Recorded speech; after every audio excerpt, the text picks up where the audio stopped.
of his house, what he had, what he owned.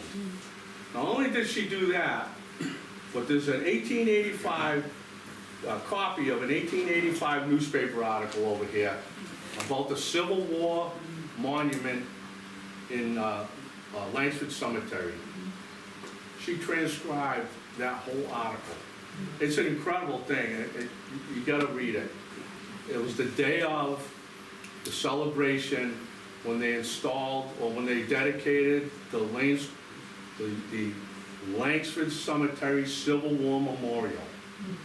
Now there's a secret in that cemetery.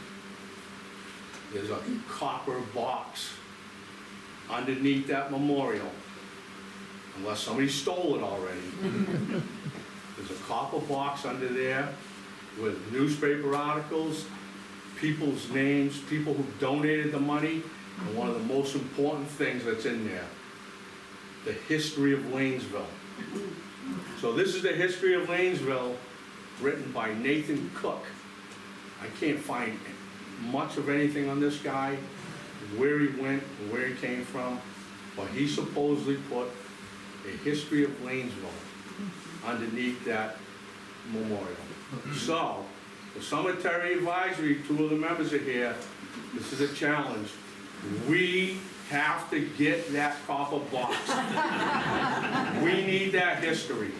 So we gotta figure out how to achieve that. And so, one more thing before I move on to the last. This wouldn't be Lanesville without John Lane and his wife. They started this.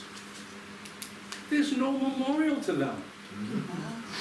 We need, and I've talked to Ralph's back there, we need to put a memorial, a stone with a bronze plaque down in Lanesville. We need to research a little more of where we think John Lane's homestead was, John and Dorcas, and we need to put a plaque there that says, near this spot, right? Yeah.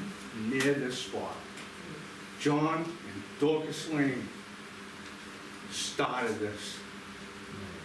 So,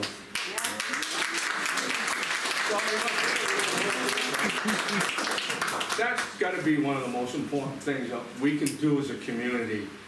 Stand by, raise money, get the city involved, get the historical commission involved, get the cemetery advisory commission, the Lanesville Community Center, whoever.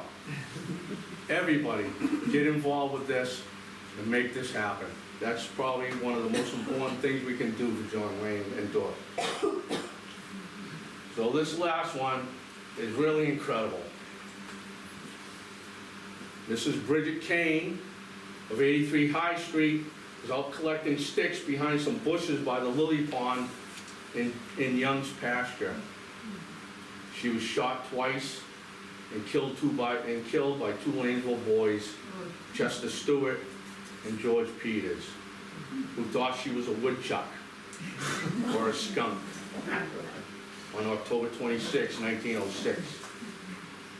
How's this for a coincidence?